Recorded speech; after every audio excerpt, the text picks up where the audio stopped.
C'est la même mer, le même vent que la nuit où madame est partie. Il pleurait tout le temps. Il pleurait tout le temps. Tout le temps. Quand je te maudis au bout de nuit.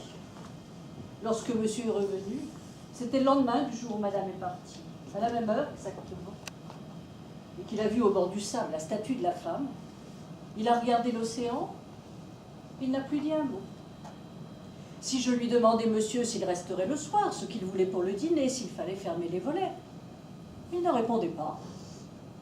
Si je lui annonçais qu'alors qu'il marchait sur la plage, quelqu'un avait téléphoné, qu'il devait rappeler, ou que la météo prévoyait pour demain un temps exceptionnel, ou encore, que sais-je, qu'il était déjà tard, que c'était l'heure de le laisser, de m'enfermer chez moi pour prendre ma soirée, il ne répondait pas, ne me voyait même pas. C'était déjà, monsieur, comme s'il était parti très loin d'ici. Il chantait tout le temps. Il chantait tout le temps. Tout. Il ne parlait plus, non, mais il chantait, ne chantait qu'à lui-même tout le temps, pour personne.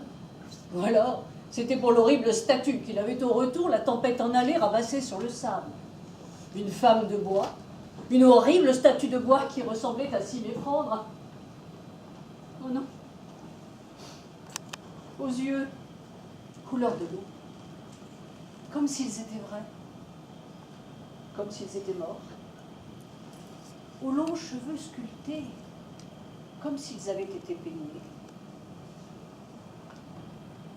Elle était douce. Elle était belle. Mais sa lèvre n'est qu'une entaille. Elle n'est qu'une entaille, sa bouche à la muette. Femme de remplacement, déposée par la trompe sur le lit de nos sables. Vulgaire figure de proue. Seul débris échappé d'un vaisseau chaviré, endormi dans sa vase sous les siècles liquides. Gorgone médusante, dont le glacial enfer qui est au fond des mers n'a même pas voulu. Débris moqueurs en vérité, débris déjà de l'avenir, de tous les avenirs que l'océan nous a volés. Madame est morte, monsieur. Elle est sortie d'ici la folle au beau milieu de la tempête. Sur cette île, jamais personne ne l'oserait. Cette nuit-là, les masses des nuages s'écroulaient dans la mer. L'océan se gonflait à sembler s'engloutir en lui-même. Dans ces moments-là, monsieur, ouvrir sa porte seulement est une injure à l'ouragan. Lorsqu'il est revenu, madame n'était plus là, mais il a trouvé la statue. Elle l'a rendu fou.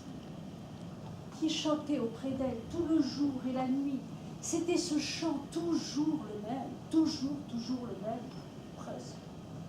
presque toujours le même. Toujours le même ou presque.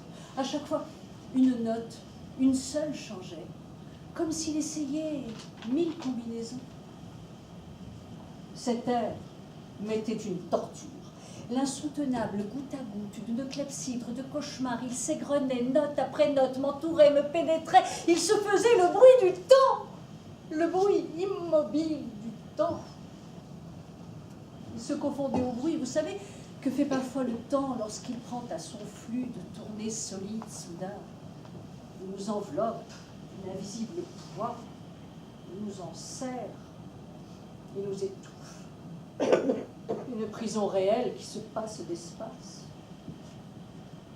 Son chant était comme une plainte d'une bête vivante, mais qui n'existe pas.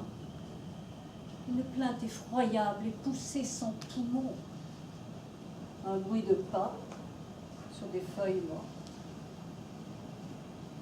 Un air, comment vous dire, monsieur, comme venu d'une âme qui chercherait un corps. Un air titubant, vacillant, menaçant sans cesse de cesser. Un air qui la cherchait. Je n'entendais que ses larmes. Il la pleurait, monsieur. Comme aujourd'hui, moi, je le pleure. Comme aujourd'hui, moi, je le pleure. Il pleurait tout le temps. Tout le temps qui était le sien. Il rongeait de ses larmes. et chaque larme qui lui coulait, une note de son chant. Bravo.